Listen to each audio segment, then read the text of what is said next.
আজকে আমরা আবারও মার্কেটের মধ্যে একটা ভালো সেলিং দেখলাম। নিফটি 100 পয়েন্ট, সেন্সেক্স 375 পয়েন্ট এবং ব্যাংক নিফটি 340 পয়েন্ট নেগেটিভে ক্লোজ দিয়েছে। এছাড়াও আমরা যদি মিড ক্যাপ এবং স্মল ক্যাপ ইন্ডেক্সের দিকে ফোকাস করি, সেখানেও একটা নেগেটিভে ট্রেড হয়েছে। মিড ক্যাপ ইন্ডেক্স 100 পয়েন্ট এবং স্মল ক্যাপ ইন্ডেক্স 22 পয়েন্ট নেগেটিভে ক্লোজিং দিয়েছে।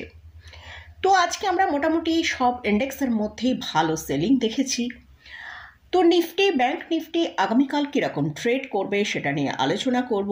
এর সাথে সাথেই আজকের ভিডিওয়ে 3টে স্টক নিয়ে ডিসকাস করব, যেসব স্টকগুলো আপনারা আলোচনা করার জন্য রিকোয়েস্ট করেছেন। চলুন তাহলে ভিডিওটা শুরু করা যাক। ভিডিও শুরু করার আগে বলি, চ্যানেলে যদি ফার্স্ট টাইম ভিজিট করে থাকেন তাহলে চ্যানেলটা সাবস্ক্রাইব করে নেবেন আর পাশে থাকা বেল আইকনটা প্রেস করে রাখবেন। আমি ভিডিও আপলোড করার সাথে সাথে আপনাদের কাছে ভিডিওটা পৌঁছে যাবে। আর ভিডিওটা ভালো লাগলে লাইক এবং শেয়ার করতে ভুলবেন না। তো আজকে আমরা যেটা মার্কেটের মধ্যে দেখতে পাই, নিফটি আজকে ওপেনিং টাইমে ওপেন হয়েছিল 25,230-এ। সেখান থেকে হাই যেটা তৈরি করেছিল 25,238, অর্থাৎ 8 পয়েন্ট ওপরে হাই তৈরি করেছিল। কিন্তু সেখান থেকেই আমরা দেখেছি নিফটির মধ্যে কিন্তু একটা ভালো সেলিং আসে। নিফটি নিচের দিকে 25,101 পর্যন্ত লো তৈরি করে ক্লোজিং টাইমে আমরা ক্লোজ পেয়েছি। তো নিফটি আজকে আমরা দেখেছি যে 25,100 লেভেলকে সাপোর্ট রেখে মোটামুটি আমরা গতকাল ইউএস মার্কেটে একটা পজিটিভ ট্রেড দেখেছিলাম। তো আমরা আজকে ওপেনে হয়েছিলাম পজিটিভে, কিন্তু সেখান থেকেই ভালো সেলিং আসে। তো কেন সেলিংটা এসছে?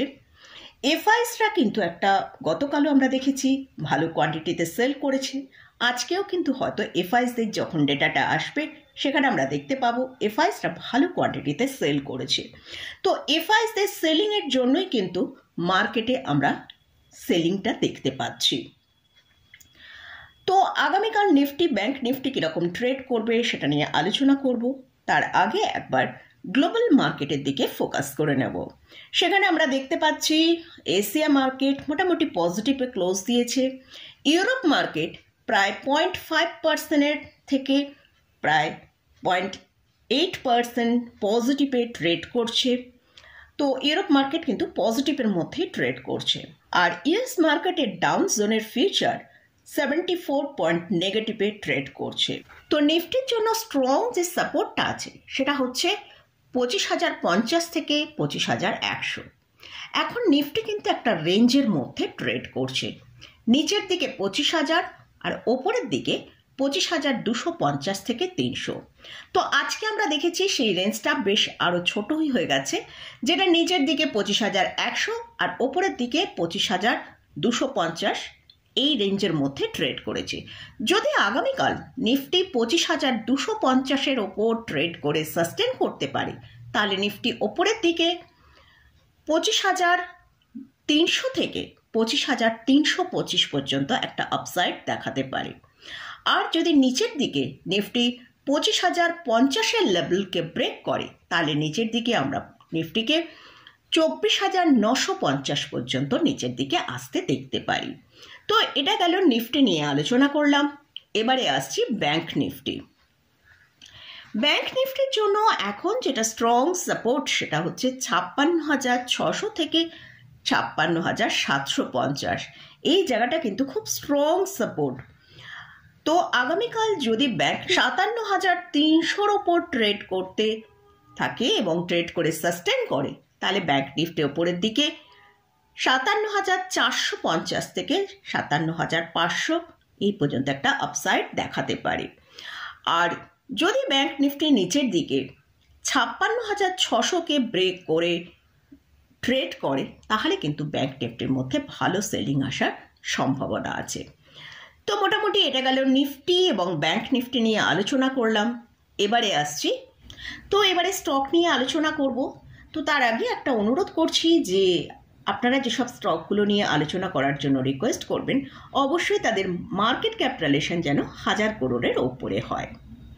তো ফার্স্ট যে স্টকটা নিয়ে আলোচনা করছি, বরুণ বেভারেজ লিমিটেড।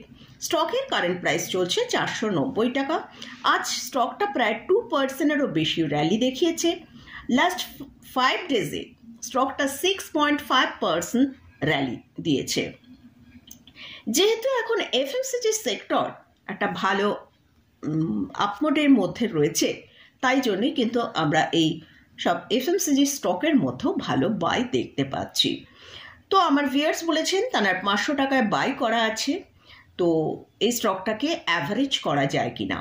যদি আপনি লং টার্মের জন্য স্টকটাকে অ্যাভারেজ করতে চান তাহলে আরেকটু ডিক্লাইন আসুক, অর্থাৎ 460, 450 এই জায়গায় এলে সেখানে অ্যাভারেজ করতে পারেন। তো স্টকের এখন যেটা স্ট্রং সাপোর্ট রয়েছে সেটা হচ্ছে 448 টাকা। অবশ্যই কিন্তু আর যদি ট্রেডিং পারপাসে স্টককে নিয়ে থাকেন অবশ্যই স্টপ লস মেনটেন করবেন। নেক্সট যে স্টকটা নিয়ে আলোচনা করছি সেটা হচ্ছে MCX, multi commodity exchange. Current price চলছে 8,240 টাকা। আজ স্টকটা প্রায় 1.68% ডিক্লাইন দেখিয়েছে। এটা ইন্ডিয়ার একটা কমোডিটি এক্সচেঞ্জ কোম্পানি। এছাড়াও এটা হচ্ছে ইন্ডিয়ার largest commodity derivative exchange company. এর মার্কেট ক্যাপিটালাইজেশন 42,000 করোড়ের বেশি। 52 উইক হাই হচ্ছে 9,115, 52 উইক লো হচ্ছে 3,620 টাকা। এই কোম্পানি ভালো ডিভিডেন্ড পে করে। এই কোম্পানির আরওই খুবই স্ট্রং, সেটা দেখতে পাচ্ছি 34.3% এবং আরওসি হচ্ছে 42.9%। এই company almost date free company. এদের লাস্ট 5 ইয়ার্সের প্রফিট গ্রোথ যদি দেখি সেটা 25.4% CAGR এ গ্রোথ এসছে। এই কোম্পানির ক্যাশ ফ্লো পজিটিভে ট্রেড করছে। মার্চ 2025-এ 159 করোড় এদের ক্যাশ ফ্লো দেখিয়েছে। এই কোম্পানিতে এফআইএস এবং ডিআইএসদের খুব ভালো হোল্ডিং রয়েছে। এফআইএসদের আছে 21.8%, ডিআইএসদের আছে 58.1%। এছাড়াও পাবলিকের কাছে আছে 19.90%। তো কোম্পানি ফান্ডামেন্টালি খুবই স্ট্রং কোম্পানি। লাস্ট যে স্টকটা নিয়ে আলোচনা করছি সেটা হচ্ছে এসএসসি লিমিটেড। স্টকের কারেন্ট প্রাইস চলছে 1977 টাকা। এটা একটা আদানি গ্রুপের কোম্পানি। তো আমরা স্টকের যদি চার্টের দিকে ফোকাস করি সেখানে দেখতে পাচ্ছি স্টকটা তার হায়ার লেভেল থেকে প্রায় 28% নিচে ট্রেড করছে। স্টক এখন একটা ডাউন ট্রেন্ডের মধ্যেই ট্রেড করছে। তো স্টকের জন্য ইমিডিয়েট যে সাপোর্টটা আছে সেটা হচ্ছে 1900 থেকে 1910। আর যদি স্টকটা এই সাপোর্ট লেভেলটা ব্রেক করে তাহলে নিচের দিকে 1820 থেকে 1850 এই জায়গায় আসতে পারে। আর স্টকটা যদি 2100 ওপর ট্রেড করে সাস্টেন করে ক্লোজিং দিতে পারে তাহলে কিন্তু স্টকটার মধ্যে একটা ভালো আপসাইড আমরা দেখতে পেতে পারি। তো মোটামুটি এই স্টকগুলো নিয়ে আলোচনা করলাম এবং ইন্ডেক্স নিয়ে আলোচনা করলাম।